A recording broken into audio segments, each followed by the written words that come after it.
Director McCabe, did Director Comey ever share details of his conversations with the President with you? In particular, did Director Comey say that the President had asked for his loyalty? Sir, I'm not going to comment on conversations the Director may have had with the President. I know he's here to testify in front of you tomorrow. You'll have an opportunity to ask him those things then. I'm asking you, did you have that conversation with Director Comey? And I've responded that I'm not going to comment on those conversations. Why not?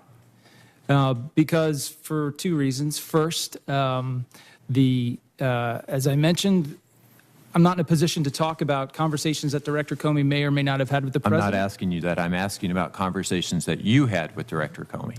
And I think that those matters also begin to fall within the scope of issues being investigated by the special counsel, and it wouldn't be appropriate for me to comment on those today. So you're not invoking executive privilege, and obviously it's not classified.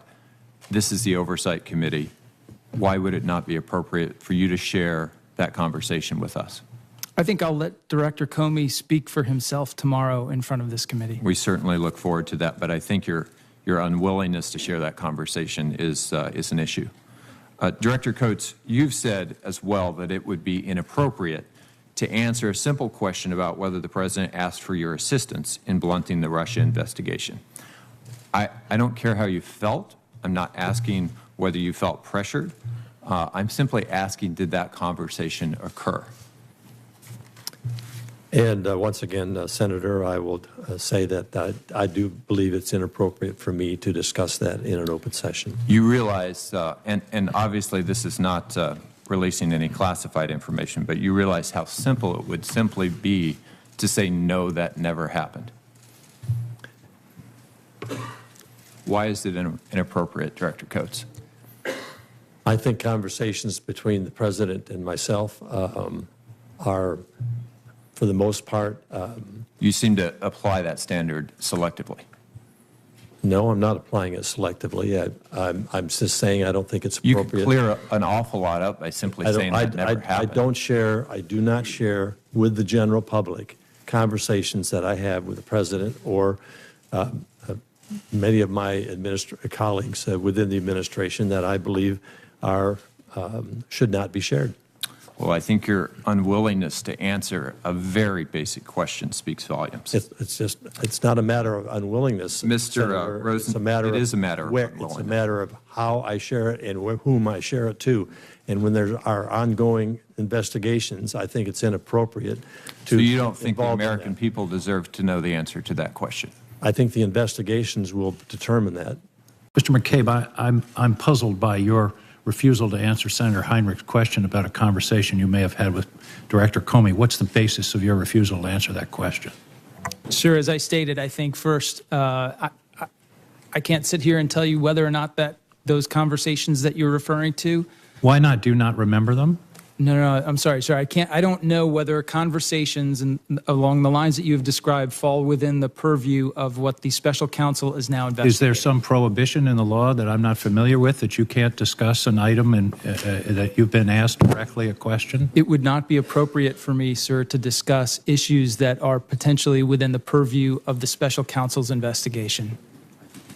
And that's the basis of your refusal to answer this question? Yes, sir. And that and knowing, of course, that Director Comey will be sitting behind this table it's your position that the special counsel is entitled to ask you questions about this, but not an oversight committee of the United States Congress? It is my position that I have to be particularly careful about not stepping into the special counsel's lane, as they have now been authorized by the Department of Justice. I don't understand why the special counsel's lane takes precedence over the lane of the United States Congress and an investigative and oversight committee. Can you explain that distinction? Why does the special counsel get deference and not this committee? Sir, I'd be happy to... Is there some legal basis for that distinction? I would be happy to take that matter back to discuss it more fully with my general counsel and with the department, but right now that's the... On the record, I would like a legal justification for your refusal to answer the question today, because I think it's a straightforward question. Mm-hmm. It's not involving discussions with the President. It's involving discussions with Mr. Comey. The gentleman, Mr. Director Coates and Admiral Rogers, I think you testified, Admiral Rogers, that you did discuss today's testimony with someone in the White House?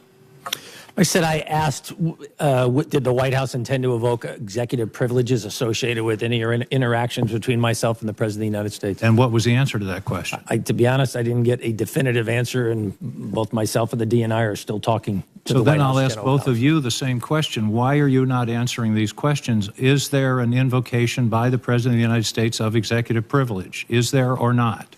Not that I'm aware of, Then why are you not answering because I our feel questions? it is inappropriate, Senator. What you feel isn't relevant, Admiral. What you feel isn't the answer. The stand answer is, accountable. why are you not answering the questions? Is it an invocation of executive privilege? If there is, then let's know about it. If there isn't, answer the questions. I stand by the comments I've made. I'm not interested in repeating myself, sir, and I don't mean that in a contentious way. Well, I do mean it in a Yes, contentious sir. way. I don't understand why you're not answering our questions. You can't. When you were confirmed before the Armed Services Committee, you took an oath. Do you solemnly swear to give the committee the truth, the full truth, and nothing but the truth? So help you God. You I answered do. yes to that. And I've also answered that those conversations were classified, and it is not appropriate in an open forum to discuss those classified conversations. What is classified about a conversation involving whether or not you should intervene in the FBI investigation? Sir, I stand by my previous comments. Mr. Coates, same series of questions. What's the basis for your refusal to answer these questions today? The basis is what I've previously explained. I do not believe it is appropriate for me to What's the get into basis? it. I'm not satisfied with I do not believe it is appropriate or I do not feel I should answer. I want to understand a legal basis. You swore that oath to tell us the truth, the whole truth and nothing but the truth, and today you are refusing to do so. What is the legal basis for your refusal to testify to this committee? I'm not sure I have a legal basis, but I'm more than willing to sit before this committee and during its investigative process in a closed session and answer your question. Well, we're going to be having a closed session in a few hours. Do you commit to me that you're going to answer these questions in a direct and unencumbered way? Well, that closed session you're going to have in a few hours involves the staff going over the technicalities of a number of these issues and doesn't involve us. But Well, is it your testimony that you will when call- you are before this committee in a closed session, you will answer these questions directly and unequivocally and without hesitation? I plan to do that, but I do have to work through the legal counsel at the White House relative to whether or not they're going to exercise executive. Admiral Rogers, will you answer these questions in a closed session? I likewise respond as the DNI has. I certainly hope that that is what happens. I believe that's the appropriate thing.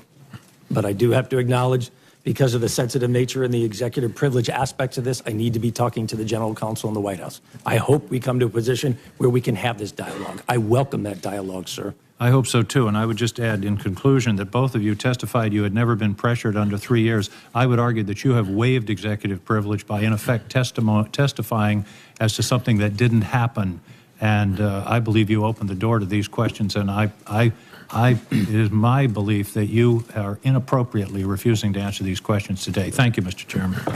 Before I turn to Senator Lankford, let me say that the Vice Chairman and I have had conversations with Acting Attorney General Rosenstein when a special counsel was named. And as I had shared with the members of this committee prior to that, that as we carried out an investigation, there would come a point in time, either with an investigation that was currently ongoing at the FBI, or if there was a special counsel with the special counsel, where there would be avenues that this committee could not explore. And it was my hope that already the Vice Chair and I would have had that conversation with the special counsel. We have not. We've made the request. We intend to have it. And I think that both of us anticipated that we would reach this point at some point in the investigation. We are there where there are some things that will fall into the special counsel and or an active investigation, Vice Chairman. Let me just say, though, that at this point, we've not had that conversation with Mr. Mueller. We've not been waived off on any subject. And the way I'm hearing all of you gentlemen is that Mr. Mueller has not waived you off from answering any of these questions. Is that correct? I've had no conversations with Mr. Mueller. I've been out of the country for the last 9 days, and I haven't had an opportunity Have any of to you talk to him. had, because if you've not had questions waived off with Mr. Mueller, I think, frankly, and I understand your commitment to the administration, but that Senator King, Senator Heinrich, and my questions deserve answers, and at some point, the American public deserves full answers. I'm going to ask Mr. Rosenstein to address that. Thank you, Mr. Chairman, and I'm sensitive to your desire to keep our answers brief, and my full answer actually would be very lengthy.